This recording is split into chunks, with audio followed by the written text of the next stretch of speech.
Hello, welcome to Juniper Level Botanic Garden, the home of Plant Delights Nursery.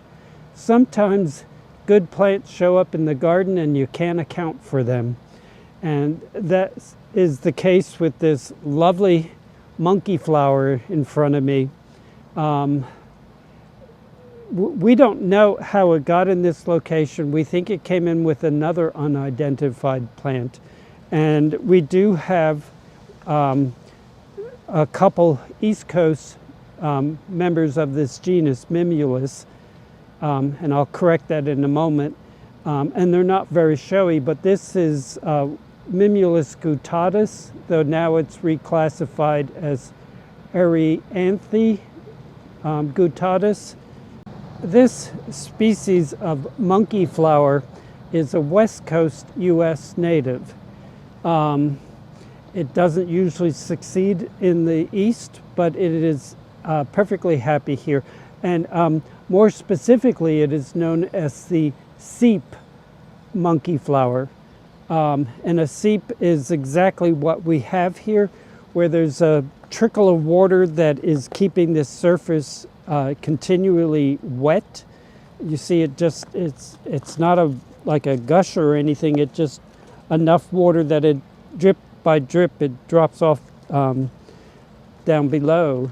And this is in our crevice garden, and except for the several seeps we have in the crevice garden is extremely dry, and it enables us to grow some plants that want to be extremely dry, like some of the iris species, the aerial iris for one. But this plant somehow found the location. It was green all winter. We wondered what it was, and then it started blooming. And with the help of John Grimshaw in England, he saw Tony's blog about it and said, "Oh, I know what that is. It's Erythranthe guttatus." Now, guttatus means spotted, and this one lacks any spots. And that is typical of the species in that it can vary from unspotted to spotted, but obviously it doesn't, they're not always spotted. So we'll see how it goes through our long hot summer. We've already had temperatures in the 80s. It's now the third week in April, a milder week this week, but last week we're in the 80s and it didn't flinch. And I'm thinking that as long as it has the seep and we keep that running year round, it'll be just fine. We're going to try propagating, and if somebody has a wet spot, it might be a fun plant to grow in your garden. Now, this location, late afternoon, is shady, but the beds are facing east, so it has sun for the first half of the day.